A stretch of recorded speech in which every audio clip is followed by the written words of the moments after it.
ஏன்னா இளையராஜா எவ்வளவு பெரிய ஆளு, அவரு ஒருத்தர் ஏட்டி பூட்டி பேசுறாரு, நீங்க எல்லாம் என்ன பண்ணிருக்கீங்கன்னு கேக்குறான். என்ன ஏண்டா பேசுறது மிஸ்கின், நான் எல்லாம் பண்ணாதுங்க. நீ சினிமாவில் இருக்க, சினிமாவில் இருந்தா இப்ப என்ன பிரச்சனை நடந்துட்டு இருக்குன்னா, மிஸ்கின் என்கின்ற ஒரு இயக்குனர், நானும் திரைப்பட இயக்குனர், ஒருத்தர் மரியாதை குறைவாக ஒரு இடத்துல ஒரு இதே மாதிரி விருந்தினரா வந்துட்டு வாயில வந்தபடி நீங்க பேசிட்டு போனீங்கன்னா, அடுத்து இந்த சமூகத்துல சினிமாவில் உள்ளவங்க பேர்லயே ஒரு தப்பான ஒரு மரியாதை இருக்கிற மாதிரி இருக்குது.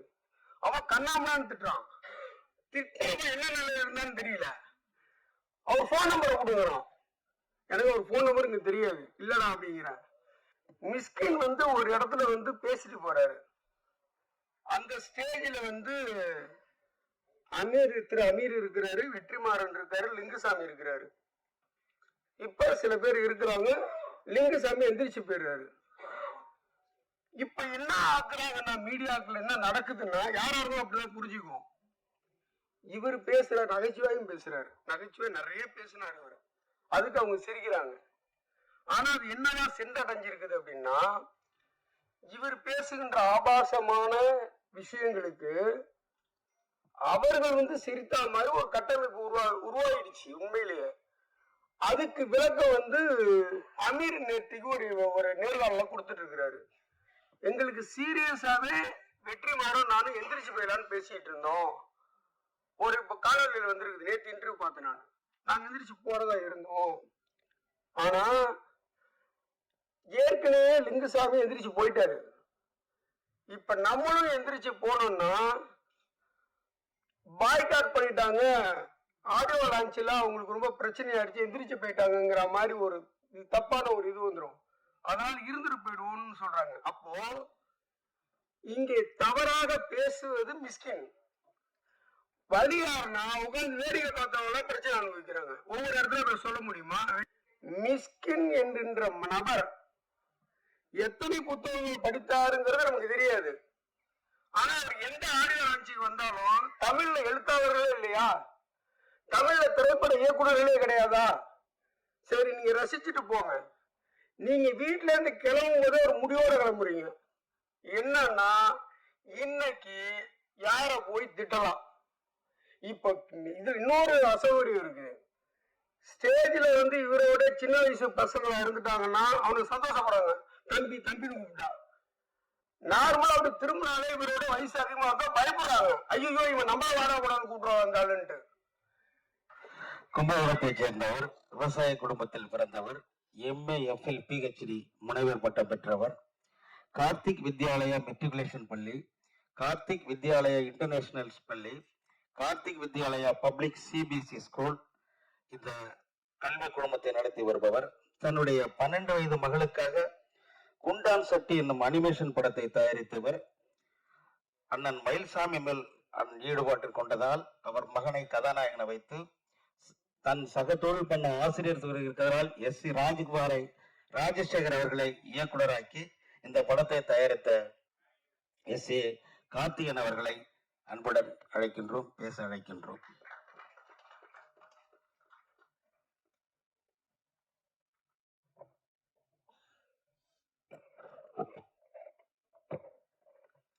அனைவருக்கும் வணக்கம். மேடையில் அமர்ந்திருக்க ஆன்றோர் மற்றும் சான்றோர் அனைவருக்கும், பத்திரிகை ஊடகங்கள் அனைத்து நண்பர்களுக்கும் எனது முதற்கண் வணக்கத்தை தெரிவித்து வருகிறேன். மற்றும் இந்த அவார்டு வாங்குறதுக்கு காத்திருக்கும் அனைத்து உள்ளங்களுக்கும் எனது வணக்கத்தை தெரிவித்துக் கொள்கிறேன். ஃபர்ஸ்டே சிறப்பு வேண்ட அனைவருக்கும் எனது நன்றியை இந்த தருணத்தில் தெரிவித்துக் கொள்கிறேன். இந்த படம் பார்த்தீங்கன்னாக்க முழுக்க நீங்க உட்காந்து பாத்தீங்கன்னா அந்த 2 மணி நேரம் ஃபுல்லா காமெடியாவே என்ஜாய் பண்ணலாம். அந்த அளவுக்கு ஃபுல்லா காமெடி, ரொம்ப சிறப்பாவே ஹீரோ ஹீரோயின் நண்பர்கள் எல்லாருமே அந்த படத்துல பாத்தீங்கன்னா அத்தனை ஆர்டிஸ்டும் ரொம்ப சிறப்பா நடிச்சிருக்காங்க. நீங்க அனைவரும் இந்த படத்தை பார்த்து ஒத்துழைப்பு தருமாறு கேட்டுக்கொள்கிறேன். பத்திரிகை நண்பர்கள் இதை மக்கள்கிட்ட கொண்டு போகணும். இந்த தருணத்தில் தெரிவித்துக் கொள்கிறேன். அனைத்து டெக்னீஷியனுக்கும் ரொம்ப நன்றியை தெரிவித்துக் கொள்கிறேன். நன்றி, வணக்கம். நன்றி சார். அடுத்ததாக சிறப்பு விருந்தினர் இயக்குனர் எத்தன் சுரேஷ் அவர்களை அன்புடன் அழைக்கின்றோம். எத்தன் விமல் நடித்த எத்தன் படத்தை இயக்கியவர், நீயா 2 என்ற படத்தை இயக்கியவர் எல் சுரேஷ் அவர்கள். முதலில் மேடையில் அமர்ந்திருக்கும் அனைத்து திரையுலகை சார்ந்த பெரியவர்களுக்கும் இந்த திரைப்பட குழுவினருக்கும் என்னுடைய வணக்கத்தை தெரிவித்துக் கொள்கிறேன். இங்கு வந்திருக்கும் ஊடக நண்பர்களுக்கும் எனது வணக்கத்தை தெரிவித்துக் கொள்கிறேன். எனக்கு ஆக்சுவலி இவர் மியூசிக் டைரக்டர் என்னுடைய நண்பர். அதோடு சேர்ந்து நான் திரையுலகத்தில் வந்து ரொம்ப வருஷமா பயணித்து இருக்கிறதுனால பிஆர்ஓ வெங்கட் சார் அவர் என்னுடைய நண்பர். அவரு கிட்டத்தட்ட அந்த இசையமைப்பாளர் என்எஸ்கே எனக்கு கிட்டத்தட்ட 25 வருடமா தெரியும். அப்பையிலிருந்தே மியூசிக் பண்ணணும்னு சொல்லிட்டு முயற்சி பண்ணிட்டு இருப்பாரு. மிகப்பெரிய போராளி. இந்த சமூகத்திற்கான இசையை வழங்கணும் அப்படின்னு சொல்லிட்டு அதற்காக நிறைய பாடல்களை அவர் போட்டிருக்கிறாரு. தனிப்பட்ட ஆல்பமாக நிறைய நான் அதையும் கேட்டிருக்கேன். ரொம்ப நல்லா இருந்துச்சு. இப்போ இந்த விழாவின் நாயகன் என்எஸ்கே அவர்கள் 4 பாடல் நம்ம பார்த்தோம். எல்லாமே ஒவ்வொரு விதமா வெவ்வேறு விதமாக இருந்தது. அனைத்து பாடல்களுமே அற்புதமா இருந்தது. அவருக்கு சிறப்பான எதிர்காலம் இருக்குதுன்னு நான் நம்புறேன். நிச்சயமா அது நடக்கும். இந்த படத்திலேயே கூட அன்புன்னு சொல்லி கதாநாயகனை அறிமுகப்படுத்தியிருக்கிறாங்க. எத்தனை படத்துல வந்து எனக்கு இவரை பார்த்த உடனே, முகத்தை பார்த்த உடனே எனக்கு மயில்சாமி சார் தான் ஞாபகத்துக்கு வந்தாரு. எத்தனை திரைப்படம் வந்து கும்பகோணத்தில் நடந்த போது அவர் வந்து ஒரு அவ்வளவு பெரிய ஆர்டிஸ்ட், எல்லோரிடமும் மிக சகஜமாக பழகுவார். அதே சமயத்துல அவரே சமைச்சு போடுவார் எங்களுக்கு. அவரு வந்து அவரு காசுல சமைச்சு யூனிட்ல உள்ள அத்தனை பேருக்கும் போடுவாரு. எனக்கு ஆச்சரியமா இருந்தது. தர்மம் தலை காக்கும் அப்படின்னு சொல்லுவாங்க. நிச்சயமா அன்பு அவர்களுக்கு அவர் பொருளாதாரமா எவ்வளவு சேர்த்து வச்சிருக்கிறாருன்னு எனக்கு தெரியாது. அருளாருக்கு அவ்வுலகம் இல்லை, பொருளாருக்கு இவ்வுலகம் இல்லை, அருளாருக்கு அவ்வுலகம் இல்லைன்னு சொல்ற மாதிரி அந்த அவர் சேர்த்து வைத்திருக்கின்ற அருள் இவர் ஒரு பெரிய இடத்துக்கு கொண்டு போகும் அப்படின்னு நான் நம்புறேன். அதே மாதிரி இதுல இருக்கின்ற பாடல்கள், அதுல இருக்கின்ற இவருடைய முக பாவனைகள், இவர் வந்து நடன அசைவுகள், அந்த கதாநாயகி சொன்ன மாதிரி அது எல்லாமே மிக அற்புதமா இருக்கு. ஒரு கதாநாயகனுக்கு உண்டான அத்தனை முக லட்சணமும் கொண்டவராக அவர் இருக்கிறார். இவ்வளவு நாள் எப்படி அவர் வந்து இத்தனை வருடமா அவர் இன்னும் வெளிப்படாம இருக்கிறாருங்கிறது எனக்கு ஆச்சரியமா தான் இருக்குது. ஏன்னா மயில்சாமி சாருக்கு அவ்வளவு தொடர்புகள் உண்டு. அற்புதமான மனிதர். அதே சமயத்துல இவருக்கு இவ்வளவு ஒரு திறமை உள்ள ஒரு மனிதராகவும் இருக்கிறார். நிச்சயமா இந்த படத்தின் மூலியமா அவர் பெரிய வருவார் அப்படின்னு நம்புறேன். அவரை நான் வாழ்த்துறேன். இந்த படத்தினுடைய தயாரிப்பாளர் கார்த்திகேயன் சார் எங்கள் ஊரை சார்ந்தவர். நானும் கும்பகோணம். எனக்கு ரொம்ப சந்தோஷமா இருந்தது. இருக்கிறதுலே வந்து இங்க உள்ள பல பேருக்கு இதை அனுபவிச்சிருப்பீங்கன்னு நினைக்கிறேன். இருக்கிறதே பெரிய பற்று ஊர் பற்று தான். நான்லாம் சென்னை வந்த புதுசுல அப்படியே நின்றுட்டு இருக்கும்போது கோயம்பேடு இருந்து பஸ் போகும், கும்பகோணம் பஸ் போற பக்கத்துல ஃபீல் ஆகி நின்றுவேன். சீரியஸா நான் போய் தெலுங்குல போய் எத்தனை படத்தை ஃபர்ஸ்ட் நான் தெலுங்குல படம் பண்ணேன். தெலுங்கு லாங்குவேஜ் போகும்போது என்ன ஆகுதுன்னா தமிழ் மேல பற்று வந்துருச்சாங்க அதிகமா. ஏன்னா தமிழ்ல பேசுறது அங்க ஆளே கிடையாது. எனக்கு முதல் படம் தெலுங்கு. யாராவது தமிழ்ல பேசினா அலைவேன் நான். தமிழை கேட்டாலே அப்படி இருக்கும் நமக்கு. உண்மையிலேயே ஒவ்வொரு இடத்துல கடக்கும்போது தான் அது மேல உள்ள நமக்கு இது இருக்கும்னு நினைக்கிறேன். சென்னைக்கு வந்து கிட்டத்தட்ட 25 வருடங்கள் ஆகிவிட்டது. இப்பயும் கும்பகோணம் ஒரு இது வந்தாலே ஒரு சந்தோஷம் தனியா வந்துடுது. நான் இங்க வந்த போது வந்து நான் இசையமைப்பாளருக்காக வந்தேன். அதுக்கப்புறம் இவங்களுக்கு இதுக்காக வந்தேன். வந்ததுக்கு அப்புறம் தான் தெரிஞ்சது இவர் வந்து கும்பகோணம் அப்படின்னு சொல்லும்போது எனக்கு தனி ஒரு இதா இருக்குது. அது இல்லாம வந்து ஒரு பெரிய கல்வி குழுமம்லாம் வச்சு நடத்தி தன்னுடைய மகளுக்காக அவளுடைய ஆசைக்காக ஒரு படத்தை எடுக்கிற அளவுக்கு ஒரு தந்தை வந்திருக்கிறாரு அப்படின்னா உண்மையிலேயே ஒரு சிறப்பான தந்தை தான் நான் நினைக்கிறேன். இவர் வந்து இன்னொரு தந்தையின் ஆசை, அந்த மகன் இயக்குனராக இருக்கிறார், அதை பார்ப்பதற்கு அந்த தந்தை இல்லை என்றாலும் அவருடைய இயக்குனருடைய தந்தையும் இல்லை, இதில் நடித்த ஹீரோவை நடித்த அவருடைய தந்தையும் இல்லை. ஆனால் 2 பேரும் சேர்ந்து நிச்சயமா பெரிய லெவல்ல அவங்களை ஆசீர்வாதம் பண்ணி இந்த படத்தை பெரிய வெற்றி கொண்டு வருவாங்கன்னு நான் நம்புறேன். அப்புறம் இந்த நிகழ்ச்சிக்கு தொடர்பு இல்லாத ஆனால் திரையுலகத்துக்கு தொடர்புடைய ஒரு விஷயத்தை பத்தி நான் இப்ப பேசலாம்னு நினைக்கிறேன். ஆக்சுவலி நான் ஊருக்கு போக வேண்டியது இந்த நிகழ்ச்சியினால கலந்துக்க முடியாத சூழல் தான் இருந்தது. அதுக்கப்புறம் ஒரு காணொலி ஒன்று பார்த்தேன், எனக்கு ரொம்ப பதட்டமா இருந்தது. அது இயக்குனர் மிஸ்கின் அவர்களை பற்றியது. இங்க தப்பா எடுத்துக்காதீங்க, இந்த இதுக்கு சம்பந்தம் இல்லாதான், ஆனா திரைக்கு சம்பந்தமானது. முதல்ல நான் எப்படிப்பட்டவங்கிறது நான் உங்களுக்கு சொல்லிக்கிறேன். எனக்கு நிகழ்ந்ததை சொல்லிட்டு சொன்னாலே இது எப்படிப்பட்டதுன்னு தெரியும். நான் ஒரு நாள் ஒரு 10 வருடங்களுக்கு முன்னாடி தூங்கிட்டு இருக்கேன். நைட்டு வீட்டுல நல்லா தூங்கிட்டு இருக்கேன். அப்ப எனக்கு ஒரு போன் வருது. நைட் 2 மணி. நான் 24x7 என் போன் அட்டன் பண்ணுவேன், யாரு போன் பண்ணாலும். அப்ப போன் எடுத்தவன் என் நண்பன். என்ன பண்ணிட்டு இருக்க அப்படின்னா, ஏடா நைட்டு 2 மணிக்கு என்னடா பண்ணிட்டு இருப்பாங்க, தூங்கிட்டு இருக்கேன் அப்படின்னு.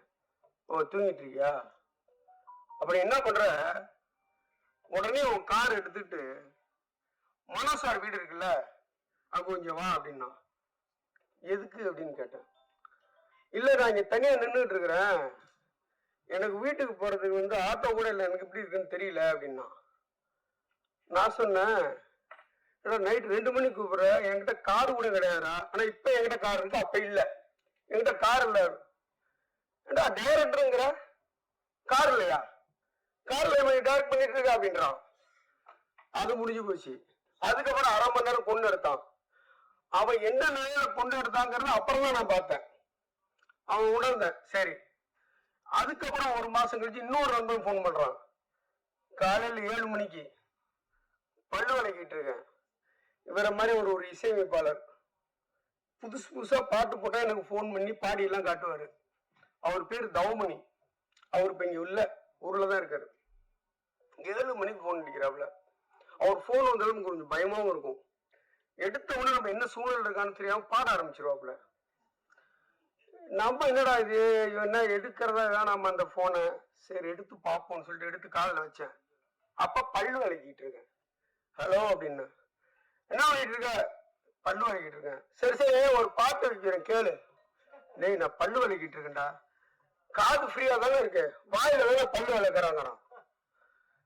டேய் என்னடா இது, இத்தனைக்கு நான் எவ்வளவு சொல்லி கேட்காம பாடிதாங்க முடிச்சான். அது முடிஞ்சு போச்சு. அதுக்கப்புறம் இப்போ இந்த மாதிரி நண்பர்கள் உள்ளவன் நானு. கும்பகோணத்துல எத்தனை ஷூட்டிங் நடந்துட்டு இருக்கு. திடீர்னு விமலை பற்றி அந்த விஷயம் வெளியில யாருக்கும் அதுக்கு முன்னாடி யாருக்கும் அப்ப சொல்லப்படலை, இப்ப எல்லாருக்கும் தெரியுங்கிறதுனால சொல்றேன். ஒரு நாள் விமல் வந்து என்கிட்ட கல்யாணம், ஒருத்தர் கல்யாணம், ரிஜிஸ்டர் ஆபீஸுக்கு போகணும், எனக்கு கொஞ்சம் பெர்மிஷன் வேணும்னு என்கிட்ட கேட்டாப்புல. உங்களை வச்சு தானேங்க படம் எடுத்துட்டு இருக்கிறோம், நீங்க இல்லைன்னா அப்படின்னாக்க, இல்ல இல்ல நான் போய் இல்லைங்க கும்பகோணத்துல ரிஜிஸ்டர், என் ஃப்ரெண்டு என் கிளாஸ்மேட்டு தான், நான் வந்து அவர்கிட்ட நான் சொல்றேன், நீங்க போயிட்டு ரிஜிஸ்டர் மேரேஜ். இல்ல இல்ல நான் போகாம அந்த கல்யாணமே நடக்காதுன்னு. பொண்ணு யாரு அப்படின்னா, பொண்ணு வந்து என் ஃப்ரெண்டு போய் ஆகணுன்றாப்புல. அப்புறம் தான் தெரியுது அவருக்கு தான் கல்யாணங்கிறது. அப்புறமா போயிட்டு சாய்மலையில கல்யாணம் பண்ணிட்டாங்க. அடுத்த நாள் ஊர்காரன் ஒருத்தர் இருக்கான், உனக்கு தெரியுமா சாய்மலையில ஒரு ஷூட்டிங் நடக்குதுங்கிறான். அவன் சாய்மலையில என்ன ஷூட்டிங்னா விமல் கல்யாணம் பண்ற மாதிரி ஒரு ஷூட்டிங் எடுத்தாங்கிறான் ஊர்ல. இப்போ இப்போ இங்கு வருகை புரிந்திருக்கும் முன்னாள் எம்எல்ஏ திரு விஎன் விருகம்பாக்கம் முன்னாள் எம்எல்ஏ திரு விருகை ரவி அவர்களை வருக வருக என வரவேற்கிறோம். இப்போ விஷயத்துக்கு வர இப்படிப்பட்ட நண்பர்களை கொண்டவர்கள் தான் நான். இப்ப சமீபத்துல ஒரு வாரத்துக்கு முன்னாடி ஒரு முக்கியமான மீட்டிங்ல பேசிட்டு இருக்க ஊர்ல இருந்து போன் அடிச்சிட்டான். என்ன போன் எடுத்து பார்த்தா திருப்பி அடிச்சுக்கிட்டே இருக்கிறான். வெளியில போனா கண்ணாமண்ணான்னு திட்டுறான். ஏன் திட்டுறான்னா, ஏடா இளையராஜா எவ்வளவு பெரிய ஆளு, அவரும் ஒருத்தர் ஏட்டி பூட்டி பேசுறாரு, நீங்க எல்லாம் என்ன பண்ணிட்டு இருக்கீங்கன்னு கேக்குறான். என்ன ஏண்டா பேசுறது மிஸ்கின், நான் என்ன பண்ண அப்படின்னு. நீ சினிமாவில் இருக்க, சினிமாவில் இருந்தா இப்ப என்ன பிரச்சனை இங்க நடந்துட்டு இருக்குன்னா, மிஸ்கின் என்கின்ற ஒரு இயக்குனர், நானும் திரைப்பட இயக்குனர், ஒருத்தர் மரியாதை குறைவாக ஒரு இடத்துல ஒரு இதே மாதிரி விருந்தினரா வந்துட்டு வாயில வந்தபடி நீங்க பேசிட்டு போனீங்கன்னா, அடுத்து இந்த சமூகத்துல சினிமாவில் உள்ளவங்க பேர்லயே ஒரு தப்பான ஒரு மரியாதை இருக்கிற மாதிரி இருக்குது. அவன் கண்ணாமண்ணான்னு திட்டுறான்.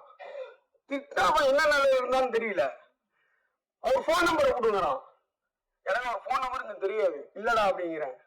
இல்ல நீ இதை கண்டிப்பா நீ பேசி ஆகணும் நீங்க அப்படின்னா, இதுல என்ன இது அப்படின்னா, அப்புறம் எனக்கு என்னன்னா மிஸ்கனுக்கு எனக்கு எந்த தொடர்பும் கிடையாது. அவர் ஒரு இயக்குனர். இப்ப சமீபத்துல எங்க பாலனுடைய 25வது வருட கூப்பிட்டு அழைத்திருந்தாங்க. நான் போயிருந்தேன். அப்ப எனக்கு ராம் அறிமுகப்படுத்தி வச்சாப்புல. அப்படி அந்த அளவுல தான் ஒரு தடவை தான் மீட் பண்ணிருக்கேன். எனக்கு என்னன்னு கேட்டீங்கன்னா, மிஸ்கின் ஒரு இடத்துல பேசிட்டு போறாரு. அந்த ஸ்டேஜ்ல திரு அமீர் இருக்கிறாரு, வெற்றிமாறன் இருக்காரு, லிங்குசாமி இருக்கிறாரு. இப்ப சில பேர் இருக்கிறாங்க. லிங்குசாமி எந்திரிச்சு போயிடுறாரு. இப்ப என்ன ஆக்குறாங்கன்னா, மீடியாக்கள் என்ன நடக்குதுன்னா, யாராருக்கும் அப்படிதான் புரிஞ்சுக்குவோம். இவர் பேசுற நகைச்சுவையும் பேசுறாரு, நகைச்சுவை நிறைய பேசினாரு இவரு. அதுக்கு அவங்க சிரிக்கிறாங்க. ஆனா அது என்னதான் சென்றடைஞ்சிருக்குது அப்படின்னா, இவர் பேசுகின்ற ஆபாசமான விஷயங்களுக்கு அவர்கள் சிரித்தா மாதிரி ஒரு கட்டமைப்பு உருவாயிடுச்சு உண்மையிலேயே. அதுக்கு விளக்கம் அமீர் நேர்த்திக்கு ஒரு நேர்காணல கொடுத்துட்டு இருக்கிறாரு.